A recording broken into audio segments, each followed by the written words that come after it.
کہا جاتا ہے کہ قرآن مجید کی آیت میں یہ کہا گیا ہے کہ تم نہیں جانتے تھے کہ بالحاظ منفعت کون تم سے قریب تر ہے۔ رسالت مآب صلی اللہ علیہ وسلم نے اس کا فیصلہ کر دیا اور آ کے بتا دیا کہ قاتل اور کافر کو وراثت نہیں دی جائے گی۔ جو عام طرز فکر ہے ہمارے ہاں، وہ اس کو قرآن کے حکم میں ایک تخصیص قرار دیتا ہے اور کہتا ہے کہ قرآن کا حکم عام تھا کہ ورثاء کو وراثت ملے گی، لیکن رسالت مآب صلی اللہ علیہ وسلم نے تخصیص کر دی ہے۔ آپ اس کی تخصیص نہیں کرتے اور آپ اس کو قرآن ہی کی شرح و وضاحت میں لیتے ہیں۔ سوال یہ پوچھا گیا ہے کہ جب قرآن مجید خود یہ کہہ رہا ہے کہ تم فیصلہ نہیں کر سکتے تھے، تو پھر ہم نے کیسے فیصلہ کر کے ان چیزوں کو قرآن کی شرح و وضاحت قرار دے دی اور الگ سے تخصیص نہیں سمجھا؟ قرآن مجید نے یہ نہیں کہا کہ تم یہ فیصلہ نہیں کر سکتے تھے کہ تمہاری میراث کا حقدار کون ہونا ہے۔ میراث کا حقدار میرے ماں باپ کو ہونا چاہیے، میری اولاد کو ہونا چاہیے، میں عورت ہوں تو میرے شوہر کو ہونا چاہیے، مرد ہوں تو میری بیوی کو ہونا چاہیے، میرے بہن بھائیوں کو ہونا چاہیے۔ یہی وہ رشتہ دار ہیں جن کو ہم رشتہ دار کہتے ہیں، انہی سے ہم ساری منفعتیں حاصل کرتے ہیں، ان کے ساتھ مل کے ہم زندگی بسر کرتے ہیں، اسی سے ہمارا خاندان وجود میں آتا ہے۔ ان کی منفعت کے بارے میں تو کوئی اندھا بھی اختلاف نہیں کر سکتا۔ ان کی منفعت تو بدیہی ہے۔ میرے والدین مجھے پالتے ہیں، پرورش کرتے ہیں، تعلیم دلاتے ہیں، میرے بچپن اور لڑکپن کے مختلف مراحل میں گویا مجھے اپنی آغوش میں اٹھائے رہتے ہیں۔ میری اولاد کے ساتھ میرا تعلق بھی اسی طرح کا ہے، یعنی میں اپنی اولاد سے محبت کرتا ہوں، میں اپنی اولاد کو وہ سب کچھ دینے کے لیے تیار ہو جاتا ہوں جو اس کی ضرورت ہے۔ اولاد بھی جواب میں اپنے ماں باپ کے ساتھ ایک فطری تعلق رکھتی ہے۔ بہن بھائیوں کا رشتہ بھی اسی طرح کا ہے۔ میاں بیوی بھی جب ایک معاہدے میں بن جاتے ہیں تو ان میں بھی جو تعلق پیدا ہوتا ہے وہ محبت کا تعلق ہے، اعتماد کا تعلق ہے، اور یہ باہمی طور پر رفاقت کی منفعت کے ساتھ وجود میں آتا ہے۔ ان کو سمجھنے جاننے میں کس کو دقت تھی؟ قرآن مجید کے الفاظ یہ ہیں کہ آباؤکم و ابناؤکم لا تدرون ایہم اقرب لکم نفع، یعنی نفع تو تم جانتے تھے لیکن نفع میں کون زیادہ قریب ہے اور کون کم قریب ہے اس کا فیصلہ تم نہیں کر سکتے تھے۔ یعنی مثال کے طور پر اگر مجھے یہ فیصلہ کرنا ہوتا کہ میری میراث میں ماں باپ کا حصہ زیادہ ہونا چاہیے یا اولاد کا، تو میں اس کا فیصلہ تعین کے ساتھ نہیں کر سکتا۔ یعنی میں والدین کو دیکھوں گا تو مجھے احساس ہوگا کہ یہ تو مجھے پالنے والے ہیں، وجود میں لانے والے ہیں، میں کتنا ناتواں تھا کہ انہوں نے مجھے اپنی آغوش میں اٹھایا، ان سے بڑھ کر کس کا حق ہو سکتا ہے؟ ممکن ہے کہ میری توجہ اس جانب ہو جائے کہ اللہ تعالیٰ نے اپنی عبادت کے بعد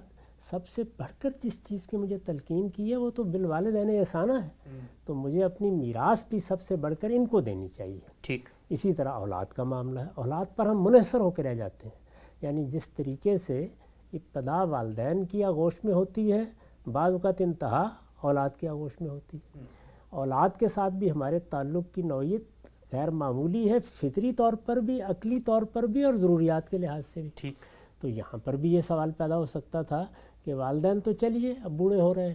ان کی کچھ ذمہ داریاں اٹھا لیں گے، لیکن ان کو تو ابھی دنیا میں زندگی بسر کرنی ہے، ان کو تو ابھی بہت کچھ کرنا ہے، بہت کچھ اپنے سامنے منصوبے رکھنے ہیں، زندگی کے مسائل کو دیکھنا ہے، مختلف مراحل سے گزرنا ہے، اس لیے زیادہ میراث ان کو ملنی چاہیے۔ یہ آپ دیکھیے کہ میاں اور بیوی کے معاملے میں مغربی ذہن اس سے بالکل مختلف طریقے سے سوچتا ہے، یعنی ان کے ہاں یہ رشتے سب سے زیادہ اہمیت اختیار کر لیتے ہیں۔ تو اس طرح کے معاملات میں انسان ترجیح کا فیصلہ نہیں کر پا رہا تھا، یعنی منفعت کا فیصلہ تو بدیہی ہے، وہ تو نظر آ رہی ہے، وہ ہر شخص جانتا ہے ان میں سے زیادہ کس کو دیا جائے، کم کس کو دیا جائے۔ تو قرآن مجید نے یہ نہیں کہا کہ تم ان کی منفعت کو نہیں جانتے تھے، یہ کہا ہے کہ تم اقرب و نفع کا تعین نہیں کر سکتے تھے، یعنی ان میں سے کون زیادہ قریب ہے منفعت کے لحاظ سے، منفعت میں ترجیح کس کی ہے، کس کی منفعت زیادہ اور کس کی کم ہے۔ تو اس کا مطلب یہ ہے کہ منفعت کو ہم جان سکتے ہیں، اب جب جان سکتے ہیں تو اس کے انفقاق کو بھی جان سکتے ہیں۔ یعنی اب منفعت نہیں رہی۔ اگر میری اولاد نے میرا گریبان پکڑ لیا ہے، مجھے بڑھاپے میں باہر پھینک دیا ہے، اگر انہوں نے مجھے قتل تک کر دینے کی کوشش کی ہے، یا کسی نے بدبخت نے اپنے باپ کو یا ماں کو قتل ہی کر ڈالا ہے، آخر اس طرح کے واقعات پیش آتے رہتے ہیں، تو منفعت کہاں باقی رہی؟ یعنی منفعت کا وجود بھی بالکل بدیہی ہے، اور جب وہ اس درجے میں ختم ہو جاتی ہے تو وہ بھی نظروں سے آنے والی چیز ہے۔ تو سوال یہ نہیں تھا، اس لیے اگر یہ رسالت پاک صلی اللہ علیہ وسلم نے نہ فرمایا ہوتا تو ایک مجتہد کی حیثیت سے ہر شخص کو یہ حق حاصل تھا کہ وہ یہ فیصلہ کرے کہ جس شخص نے اپنے باپ کو قتل کر ڈالا ہے اس کو میراث نہیں ملنی چاہیے،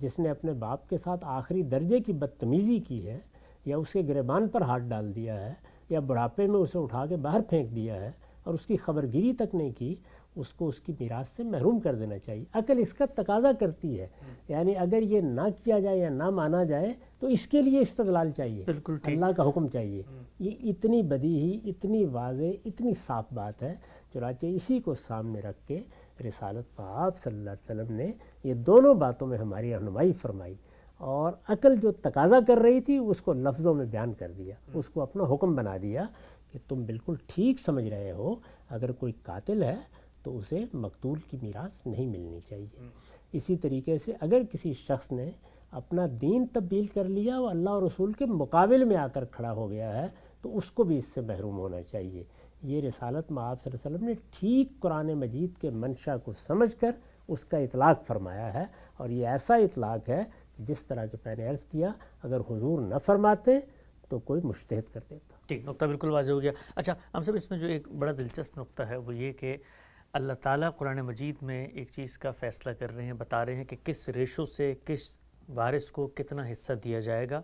اور ساتھ اس کا ریشنل بھی واضح کر رہے ہیں کہ یہ جو حصوں کی میں نے تقسیم کی ہے کہ والدین کو 1/6 ملے گا یا بچوں کو ایسا یا بچیوں کو ایسا، یہ تمہارے پاس کوئی ایسا پیمانہ نہیں تھا، کرائیٹیریا نہیں تھا کہ جس سے تم یہ تقسیم کر سکتے، لیکن اللہ نے اپنی تقسیم کا ریشنل بھی خود واضح کر دیا ہے کہ وہ منفعت ہے، اور منفعت ہوگی تبھی ان کو اس کی وراثت میں سے ترکہ بھی ملے گا۔ اب سوال یہ ہے کہ اگر ہم 1 منٹ کے لیے یہ مان لیں کہ اس روایت میں قرآن مجید کے اوپر ایک تخصیص عائد کر دی گئی ہے، تو پھر جو قرآن نے اصول بیان کیا تھا وہ اصول تو پھر ٹوٹ جاتا ہے اگر اس کو ہم نے اسپیسیفائی کر دیا ہے تو۔ یہ بالکل ایسے ہی ہے، قرآن مجید نے جو بات بیان کی ہے وہ اپنے عقلی اور لسانی مضمرات کے ساتھ ہے۔ یہ بات سمجھنی چاہیے کہ ہم جب گفتگو کرتے ہیں، ہم جب کلام کرتے ہیں،